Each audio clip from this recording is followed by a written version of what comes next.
Sometimes, the ones who heal us aren't people at all. The town of Elmswood had forgotten many names over the years, but Captain Ryan Hale was the one name they remembered, and chose not to mention. He had returned from the war 5 years ago, alive, but not whole. His right leg was gone. So was his smile. The town respected him, but from a distance. No one knew how to talk to a man whose eyes looked like they had seen too much. He lived alone in a cottage at the edge of the forest, with no family, no friends, just a cane and a silent past.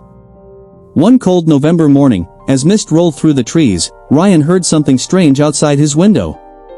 A faint cry. Sharp. Repeated. Not human. He followed the sound, his cane tapping against damp leaves, until he saw it. A young deer, lying beside a fallen tree. Its back leg was twisted unnaturally. Blood mixed with mud. It tried to rise, panicked, but collapsed again. Ryan froze. He hadn't touched another living soul in months. But something in the deer's eyes stopped him.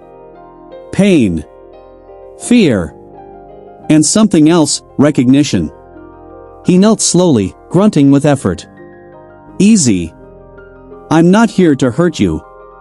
The deer didn't run. It couldn't. But it didn't fight either. It just looked at him, breathing fast. A silent agreement was made in that moment, between two wounded souls. Ryan wrapped the deer's leg in cloth, using techniques he barely remembered from the battlefield. He dragged a broken wheelbarrow from his shed, placed the animal inside, and took it home. He expected it to die by nightfall. But it didn't. He named her Luma, after light, something he hadn't seen in years. He built a little shelter beside his cabin. Fed her crushed apples and warm water. Changed her bandage. Day after day, he sat with her in silence. And slowly, the silence became soothing. The deer would blink at him as if to say, "You're healing too." One rainy evening, as the fire crackled inside the cabin, Ryan found himself talking out loud. Not to a person. To Luma. He told her about his unit. About the day he stepped on the landmine. About the guilt he carried, because he survived when others didn't. Luma listened the way no human ever had.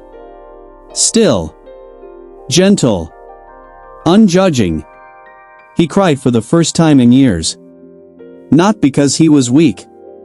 But because he was safe. Weeks passed. Then one morning, Ryan walked out with his cane, and stopped. Luma was standing. Not fully steady, but on all fours. He really smiled, for the first time in half a decade.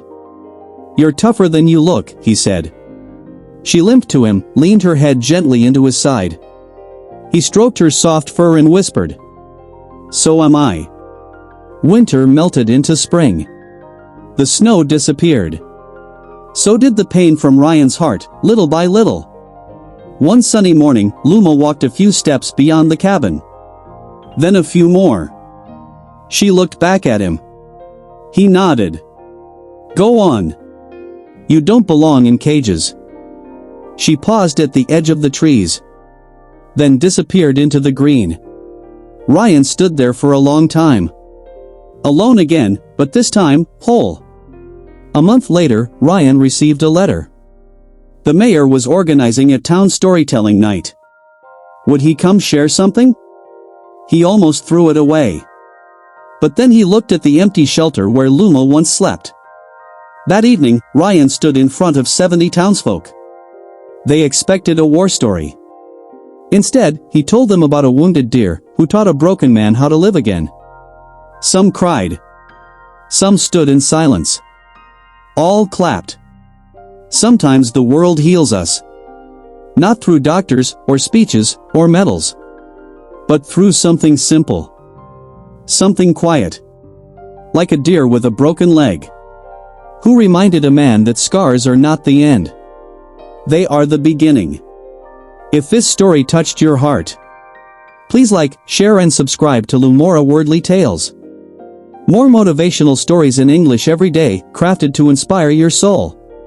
Turn on the bell icon, and remember, Healing doesn't always come from people. Sometimes, it comes from those who can't speak, but still understand.